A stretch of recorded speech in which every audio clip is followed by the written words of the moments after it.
طیارہ ایمیزون کے جنگل میں کہیں غیر آباد علاقے میں کریش ہو کر گرا۔ اس طیارے میں صرف ایک ہی پائلٹ کا، جس کا نام تھا انتونیو سینن۔ معجزاتی طور پر وہ تو اس حادثے میں بچ گیا، پر اس کو کیا پتا تھا کہ یہ حادثہ تو اس کی مشکلات کا صرف آغاز ہے۔ انتونیو کو یہ لگ رہا تھا کہ ان کو 3 سے 4 دن کے اندر ریسکیو کیا جائے گا، پر دن ہفتے ہو گئے اور ہفتے مہینے، مگر ریسکیو والے کا کچھ پتہ نہ چلا۔ اس 36 سالہ پائلٹ کو نہ صرف ایمیزون کے بڑے شکاری جانور جیسے چیتے، مگرمچھ اور بڑے بڑے اژدہاؤں سے ڈر تھا، بلکہ اس نوجوان کو اپنے لیے کھانے پینے اور محفوظ جگہ کا بھی انتظام کرنا تھا۔ جب ریسکیو والے نہیں آئے تو اس نوجوان نے فیصلہ کیا کہ وہ اکیلے ایمیزون کے اس خطرناک جنگل کو پار کرے گا۔ دوستو، یہ نوجوان 40 دن تک اس جنگل میں زندہ کیسے رہا اور پھر اس نے ایمیزون کے خطرناک جنگل کو اکیلے پار کیسے کیا،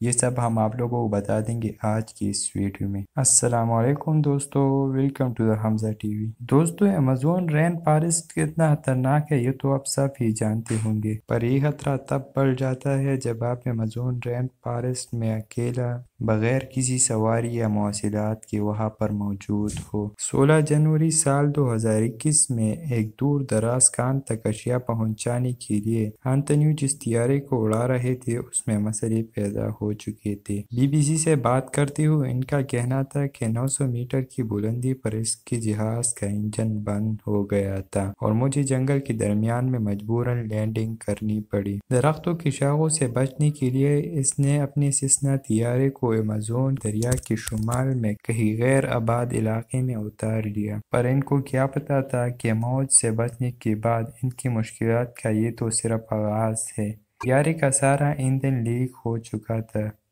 وہ کہتے ہیں کہ میرا طیارہ چھوڑنا لازمی تھا کیونکہ یہ بہت خطرناک صورتحال تھی۔ طیارے کے ایندھن لیک ہونے کی صورت میں وہاں پر خطرناک دھماکہ بھی ہو سکتا تھا۔ طیارے کو ایک محفوظ مقام کے طور پر وہ تو استعمال نہیں کر سکتے تھے، مگر وہ اس کے آس پاس اس امید میں رہا کرتے تھے کہ ان کے آخری ریڈیو پیغام کسی نے سن لیا ہو۔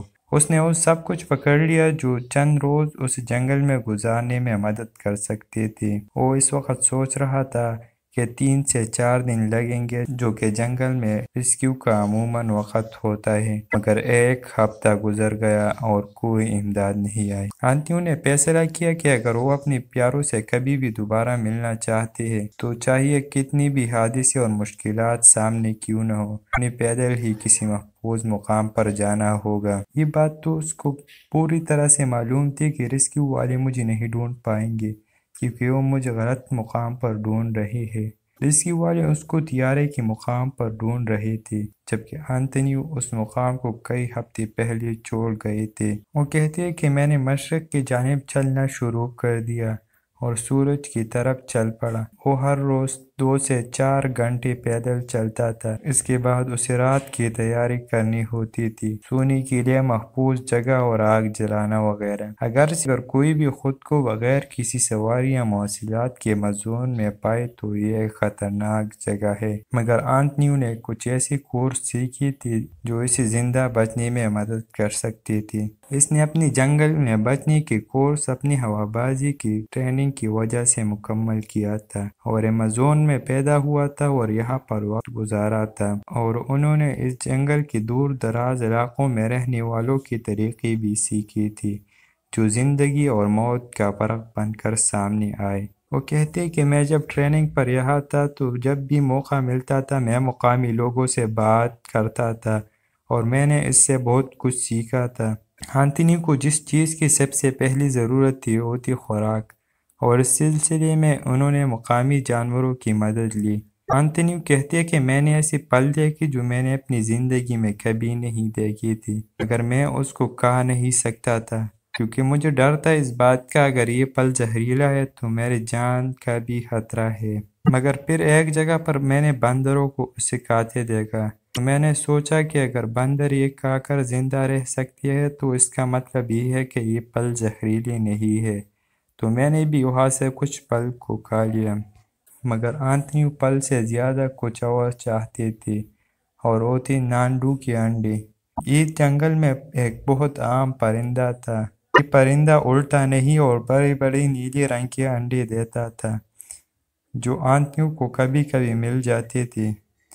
انڈوں میں پروٹین کی مقدار زیادہ ہوتا ہے اور آنٹیوں کو اس وقت پروٹین کی بہت سخت ضرورت تھی، اس لیے آنٹیوں نے کچھ انڈوں کو کچا ہی کھا لیا۔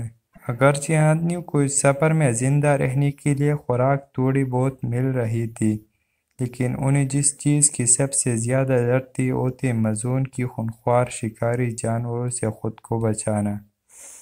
وہ بتاتے ہیں کہ جب بھی میں کہیں رک کر اپنے لیے سونے کی جگہ بناتا تھا تو میں کسی ٹیلے پر بناتا تھا۔ اس کی وجہ یہ تھی کہ چیتوں، مگرمچھوں اور اژدہاؤں سب کے تعلق پانی سے تھا، اس لیے میں کبھی بھی کسی پانی کی ذخیرے کے قریب نہیں رکتا تھا۔ آدمیوں کی یہ بھی کوشش ہوتی تھی کہ وہ جنگل میں جتنے ہو سکے شور مچا دے۔ اس کے دو فائدے ہیں، ایک تو یہ اپنا لوکیشن ریسکیو والوں کو اس کی مدد سے بتا سکتی ہے، کیونکہ آدمیوں کے پاس تو ایسی لوکیشن ٹریکر تھے نہیں جس کی مدد سے ریسکیو والے اس کو ڈھونڈیں، تو آدمیوں نے آواز کی مدد سے اس کو اپنا لوکیشن بتانا شروع کیا۔ اور دوسرا یہ، اگر کسی شکاری جانور نے دن کے وقت پر آدمیوں پر حملہ کرنے کی کوشش کی تو وہ اس کی آوازوں سے ڈر جائے گا۔ ریسکیو والے کام تو کر رہے تھے مگر وہ آدمیوں کو ایک ایسے مقام پر ڈھونڈ رہے تھے جس مقام کو آدمیوں کئی ہفتے پہلے چھوڑ گئے تھے۔ ریسکیو والے آدمیوں کو طیارے کے مقام پر ڈھونڈ رہے تھے جبکہ آدمیوں اس مقام کو کئی ہفتے پہلے چھوڑ گئے تھے، مگر 39واں دن کے بعد آخرکار ان لوگوں کا ایک گروہ مل ہی گیا۔ وہ کہتے ہیں کہ کئی دن اکیلا چلنے اور ٹیلوں پر چلنے کے بعد مجھے ایک دور علاقے میں برازیلی نیٹ جمع کرنے والے ملے۔ شروع میں تو مجھے وہ لوگ نظر نہیں آ رہے تھے، میں نے اس کو اس کی آوازوں کی مدد سے ڈھونڈا، مجھے ان کی کام کرنے کی آواز آ رہی تھی۔ آخرکار ان کی مشکل وقت ختم ہو رہا تھا۔ انتونیو کہتے ہیں کہ اس ساری کہانی میں جو چیز مجھے ہمت دیتی تھی اور مجھے بھوک میں چل رہنے کا حوصلہ دیتی تھی وہ مجھے اپنی فیملی سے دوبارہ ملنے کا آس تھی۔ جب میں جنگل سے نکلا اور آخرکار ان سے ایئرپورٹ پر ملا تو یہ میری زندگی کا بہترین دن تھا۔ ان کی تلاش کے لیے طیارے اور ہیلی کاپٹر بھی بھیجی گئی تھی مگر وہ اس کو غلط مقام پر ڈھونڈ رہے تھے۔ اگر آنٹیوں خود چل کر جنگل سے نہ نکلتے تو اس کا مطلب یہ ہوتا کہ کبھی بھی اپنے گھر والوں سے نہ مل سکتے تھے۔ دوستو، آپ کو یہ ویڈیو کیسی لگی کمنٹ میں ضرور بتانا۔ اگر ویڈیو پسند آئی ہے تو ویڈیو کو لائک کر کے ساتھ میں ہمارے چینل کو بھی سبسکرائب کیجئے اور ساتھ میں بیل آئیکن پر بھی کلک کیجئے تاکہ آپ کو ہمارے آنے والی مزید معلوماتی ویڈیوز کا نوٹیفیکیشن بر وقت مل سکے۔ ملتے ہیں اگلے شاندار ویڈیو میں، تب تک دیجیے اجازت، اللہ حافظ۔